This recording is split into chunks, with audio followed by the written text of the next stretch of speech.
ये कहानी है एक 12 साल के बच्चे अनुज की, जो उत्तराखंड के एक छोटे से शहर में अपने माता पिता के साथ रहता था। स्कूल में छुट्टियां होने के कारण वह अपने नाना नानी से मिलने जाता है। उसके माता पिता को अचानक कुछ अर्जेंट काम आ जाने के कारण वे उसे वहां छोड़कर वापस शहर चले जाते हैं। अनुज अपने नाना नानी के साथ रहने लगता है। एक शाम को वह जंगल से लगी रोड के किनारे अकेले खेल रहा था। शाम होने वाली थी। उत्तराखंड की घाटी की खामोशी को ठंडी हवाओं के झोंके चीरने लगे थे। अनुज घर की ओर जाने की सोच ही रहा था कि इतने में उसके पीछे वाली झाड़ियों में कुछ हलचल होने लगी और अजीब सी आवाजें आने लगी, जिसने अनुज का ध्यान अपनी ओर खींचा। वह बहुत ही डरावनी और मन को भयभीत करने वाली सी लग रही थी। वह आवाज बढ़ती चली जा रही थी। फिर उसे झाड़ियों की ओर से एक सफ़ेद कपड़े पहने हुई औरत उसकी ओर आती हुई दिखाई देती है, जिसका कोई चेहरा नहीं था।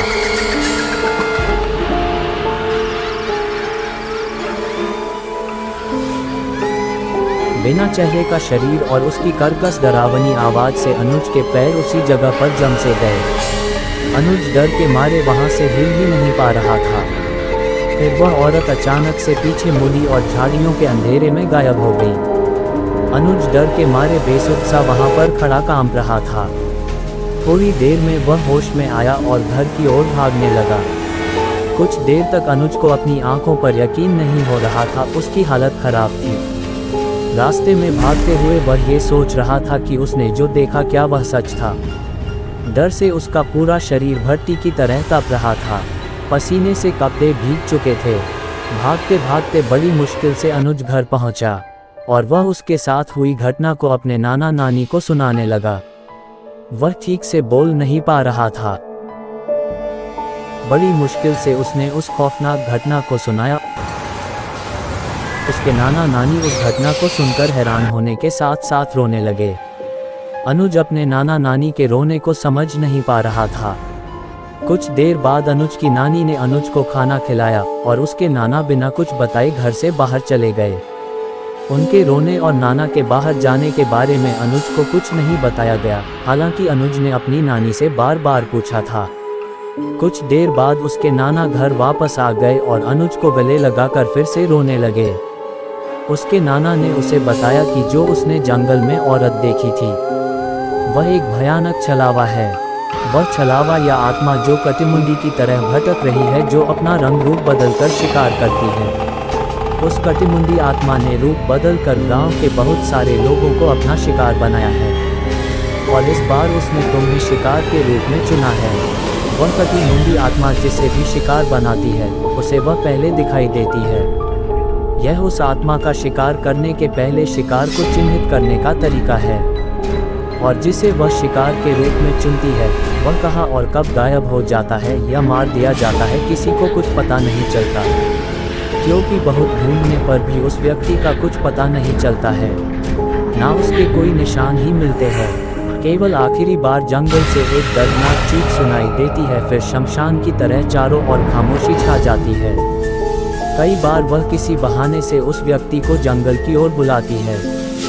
कामयाब ना होने पर रूप बदलकर किसी बहाने से घर से ले जाती है। फिर उस व्यक्ति के साथ क्या होता है आज तक किसी को मालूम भी नहीं लगा है।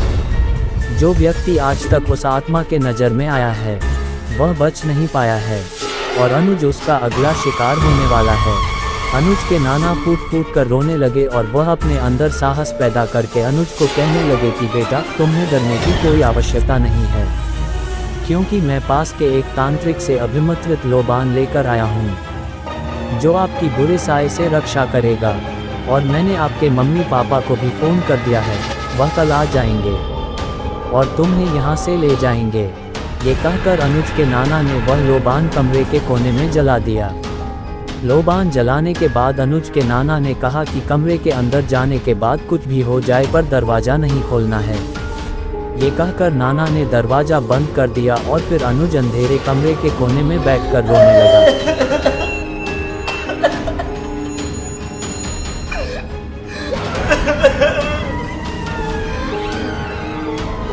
और उस आत्मा से हुए सामने का वो खौफनाक मंजर, वो बिना सर का शरीर उसके दिमाग से नहीं निकल पा रहा था।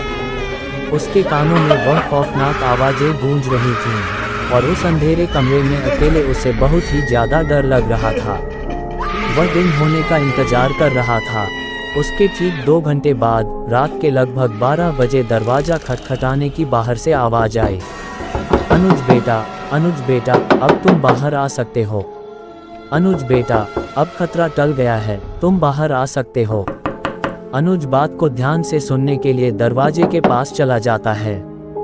फिर उसे नाना की बताई हुई बात याद आ जाती है कि कुछ भी हो जाए कोई भी बुलाए, यदि मैं भी बुलाओ, परंतु गेट नहीं खोलना है।